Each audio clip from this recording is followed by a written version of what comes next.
कहा जाता है कि कहीं चौधरी के बेटे की शादी थी। चौधरी साहब ने एक अनोखा फैसला किया कि पूरे गांव को इस खुशी में शामिल किया जाए।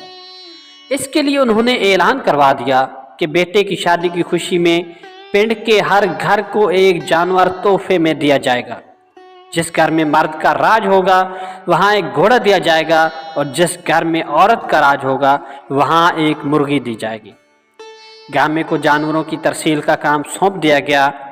पहले ही घर में गामा दोनों मियाँ बीवी को सामने बिठाकर पूछता है कि घर के फैसले कौन करता है। मर्द बोला, मैं। गामे ने जवाब दिया कि जनाब, सारे घोड़े किसी न किसी के हो गए हैं, अब सिर्फ 3 बाकी हैं, एक काला, एक सुर्ख और एक चीना। जो तुम्हें पसंद हो वो बता दो। मर्द ने फौरन जवाब दिया कि मुझे चीना पसंद है। पास ही बीवी बुरा सा मुंह बनाते हुए कहा। अब ने खामद को टोका और ऊंची आवाज में बोली, नहीं नहीं, हम काला लेंगे, मैंने देखा हुआ है, उसके साथ उसके माथे पर सफेद फुली है, वो बड़ा सोना है।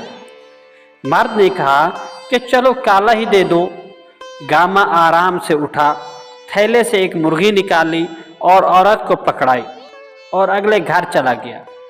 गामा बताता है कि सारे गांव में मुर्गियां ही तकसीम की, तो ये अभी भी औरत को अपने हकूक चाहिए।